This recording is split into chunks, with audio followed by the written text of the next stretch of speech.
this opportunity to deliver this speech for the first time. I've been asked as part of alumni volunteers at the University of Alberta to deliver a workshop for students and have them basically learn some of the wondrous adventures that we go through in the job search market.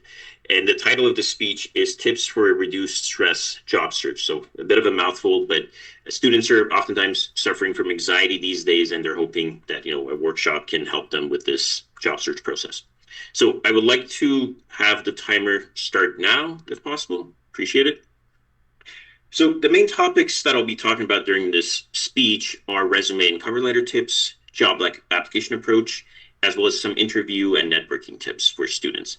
Now, the goals of this speech are not to give you professional career counseling, because I'm not a professional career counselor, to make you anxious about the process, of course not, to make you follow any item that I mentioned here biblically, or hopefully to make you fall asleep. So it's going to be full of dynamism, hopefully. We'll see if I can deliver on that. Now, what causes stress in the job search process? In my opinion, to put it very simply, stress often comes from the anticipation of the unknown. And the best way to approach the job search process is to focus on your actions in the present rather than results in the future. That oftentimes causes a lot of anxiety. First question to ponder before you begin your job search is, where do I want to work? Do I want to work offshore on an oil rig? Do I want to work within the forest in a rural area? Do I want to work in an urban city? That is helping you narrow down your search. The second question to ponder is, what type of role do I want? And again, the main purpose of these questions is to help you determine where to start, that you're not basically targeting every single position out there, and avoid overwhelming yourself and build resilience. Now, I have some general tips for your resumes, because that is oftentimes the first place to start. The highlights of qualifications section is the most important. Often the first 3 bullets give the impression for the whole resume. And the objective section is often extraneous, except if at a job fair or if you don't have a formal cover letter. Now, I would stick to 2 pages maximum, because average review time, based on some of the wonderful HR folks that I've talked to at our company and other places, is around 30 seconds or less, because oftentimes they get hundreds and hundreds of resumes for a position.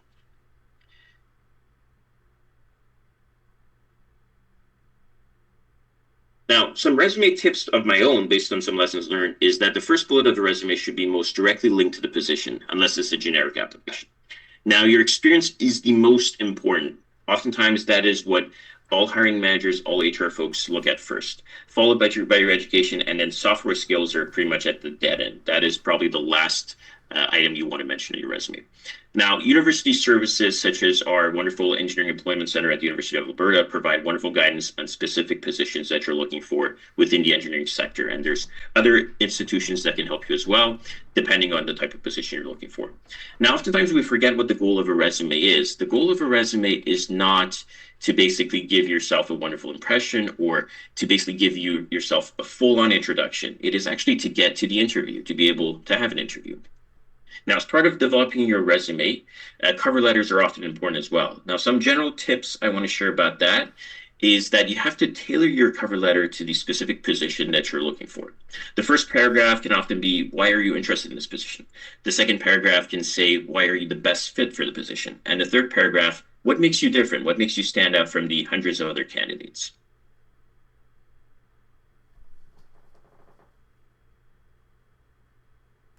Now, some of the tips I want to share from my personal experience is that mentioning deficiencies in cover letters should be avoided. You shouldn't point out, oh, I don't have any experience for this role. Oh, I don't really know about this particular aspect of the role. So the less generic your cover letter is, the better. And indicate that you want the position, not that you need the position. That is an ideal stance to have as you approach any job search. The job application approach. So there's a benefit to mass applications, sending applications to as many companies as possible. That is kind of throwing as many darts and seeing what sticks. The benefits of a specific job-specific approach or a job-specific approach is that you narrow down the roles that you want and you avoid wasting time on needless applications, because every application takes time. Now, there's also some benefits to being online versus in person. If you can approach folks in person at career fairs, at job fairs, those are oftentimes a wonderful way to introduce yourself. Otherwise, online works fine for many professional institutions. For example, our company, Worley, they only accept applications through their online portal. Now, some tips again I want to mention from my personal experience. There could be strength in numbers of applications, and but having said that, the number of applications should be quality applications. So quality, oftentimes in my history, has mattered more than quantity. One other item I just want to point to is that the more flexible you are in terms of geographic movement, you'll have more options. So if you say, I only want to have a position in Toronto, or I only want to have a position in Vancouver, then you're really narrowing yourself. But if you say, I want to have a position Canada-wide, there's oftentimes ample opportunities to be able to work.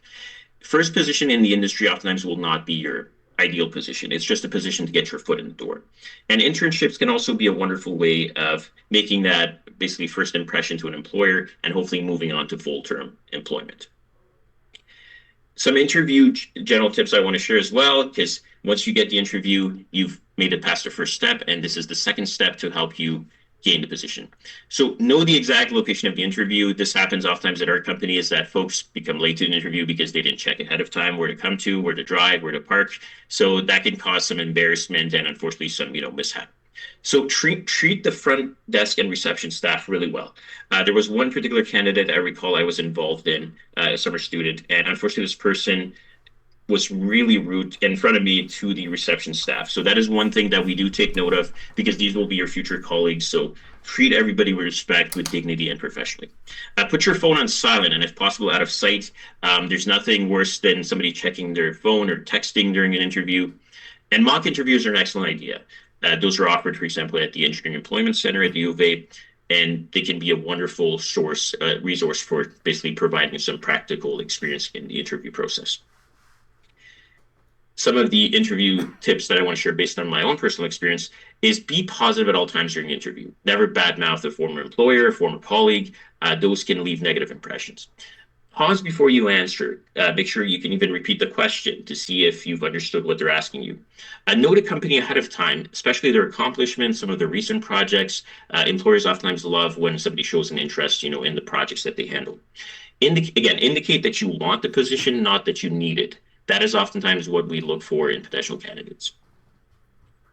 Some interview follow-up general tips I want to share is always send a thank you email, even if it's a one-line email. That is always appreciated. State something positive about the interviewer if you remember, something they've shared with you about their role at the company or their experience.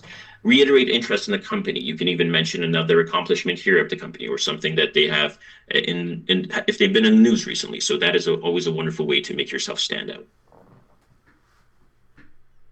And some other tips I want to share again for follow-ups is give a heads up to your references, ensure they're available, they're not on vacation, they haven't turned off their phones or changed their phone numbers, because unfortunately that can cause a lot of issues if references are not responding.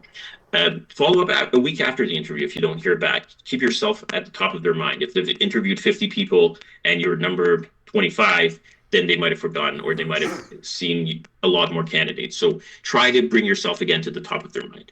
Indicate you want the position, that you don't need the position, because that is a key key sticking point for a lot of employers. Now, some general tips I want to share around networking. This is a whole topic by itself. You'll meet a lot of folks at different locations, at career fairs, job fairs.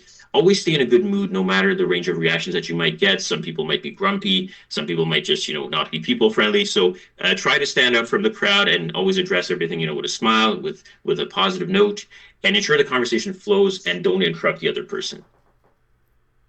Now, again, I just want to summarize at the end here. I cannot emphasize enough that you have to stay positive. Develop a daily routine in your job search. Try to develop new skills during your job search, for example, learning new software or joining Toastmasters. Keep yourself healthy, sleep well, especially before interviews. And all you need is one yes to get started. Thank you so much. That was my speech. I really appreciate your time and attention.